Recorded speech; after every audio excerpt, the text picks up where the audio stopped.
What's going on out there, Spotlight Faithful? It's your main man, Tommy, on the spot. Thank you so much for hitting us up today on the Wrestling Drive for Tuesday, July the 20th.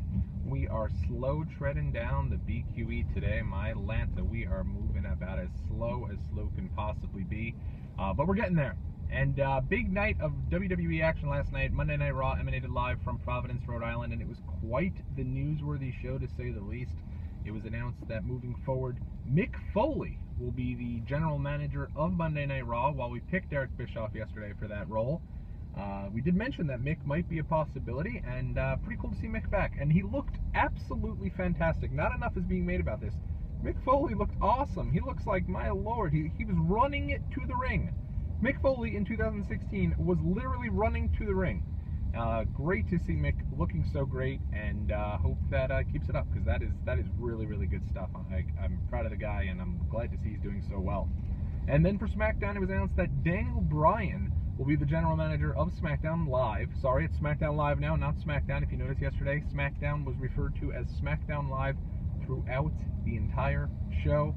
And Daniel Bryan yesterday was announced as the SmackDown Live general manager. And I'll tell you right now, if it was announced that anybody else was announced as the SmackDown Live general manager, that crowd would have rioted. They were ready for Daniel Bryan. They were yesing since the second the show started. I wonder actually if that's the reason they put it on so early. But yeah, it was great to see Daniel Bryan back. A seriously awesome moment.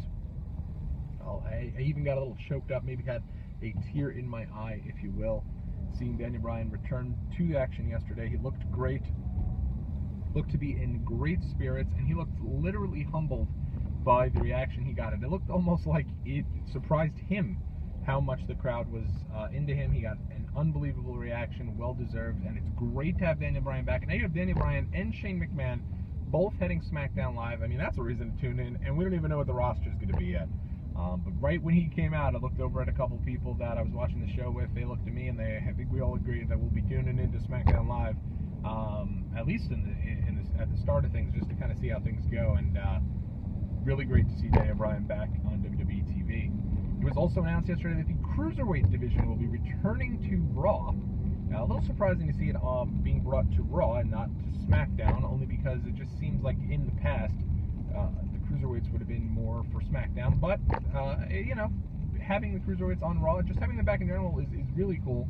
Cruiserweight Classic, if you haven't seen that first episode, really good stuff. They're really letting these guys, you know, go balls to the wall and show the different types of wrestling styles from around the world. Go out of your way to check out that Cruiserweight Classic, and I'm sure they won't bring the Cruiserweight division back until after the Classic is finished and after that tournament is done. But it's going to be fun, especially if they sign a couple of these guys like Cedric Alexander and Kota Ibushi, and they bring them right up. These guys can go, man. I'm telling you, it's going to be really cool to see that Cruiserweight division back. Obviously, Raw ended in major controversy, as it appeared as it was going off the air that Seth Rollins was the new WWE champion. And I remember I looked at the folks I was with and I said, wow, sheesh, we'll definitely have to tune in tomorrow night. And give him credit where credit is due. Deej, who was in our video on Saturday, actually quipped that maybe we should turn on the WWE Network and see if they're following up on this. And I said, they didn't say anything about it, so I doubt they are. But they did, yes. If you missed it just like me, if you were a fool like myself and said, nah, they're not going to follow up on this on the WWE Network, do not underestimate the power of the network. They did, in fact, follow up on this, and it was announced that the match was a draw, and the title was given back to Dean Ambrose.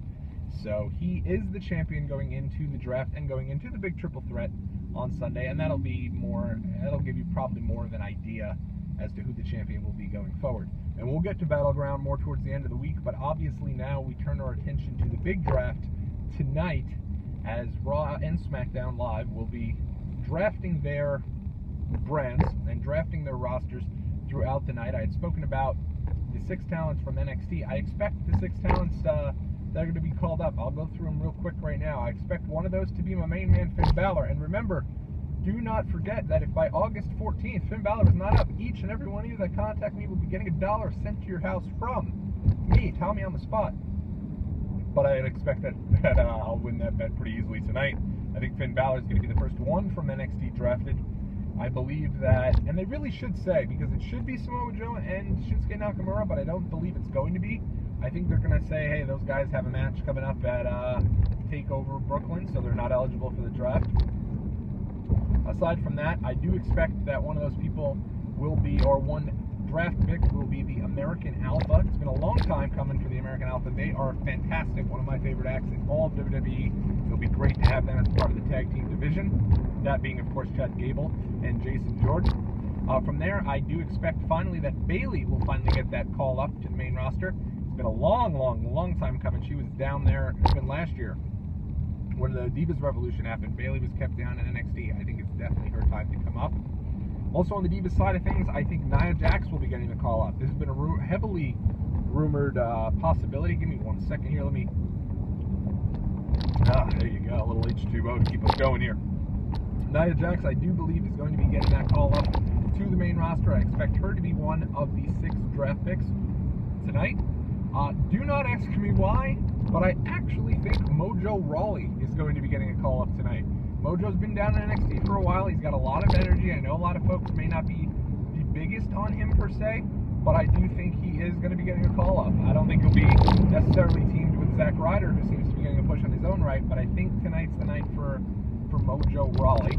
I think he'll be getting the call up. And the final guy, I think, from NXT who will be getting the call up is Corey Graves. I think the announcer Corey Graves has been a rumor for a little while now, and I think he's going to be getting the call and moving over to the SmackDown side of things. So those are my 6 choices for NXT tonight. Obviously, it would be great to see Shinsuke Nakamura and Samoa Joe brought up, but I just feel like they need a couple guys to be kept down there in NXT, so I think that their time will come, but I do not think it's going to be tonight.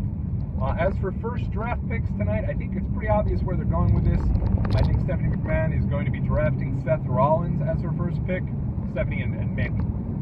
Let's not count Mick Foley out of this. Seth Rollins, I believe, will be the first pick for Raw tonight. I think that with the idea that Stephanie can easily say she expects Seth Rollins to win the title and to do so on Sunday. And then I believe on the Raw side of things, they will counteract and pick Dean Ambrose with their pick. Should be an entertaining night, though. Should be a lot of fun. We'll have you covered. First thing tomorrow morning, we'll break down everything that happened on the draft. May even be back before then. Until then, guys, thank you so much. I want to know, who do you expect to be drafted to Raw? Who do you expect to be drafted to SmackDown Live? Of course, what 6 NXT guys do you want to see on the main roster? In any event, this has been Tommy on the Spot. Have a great Tuesday.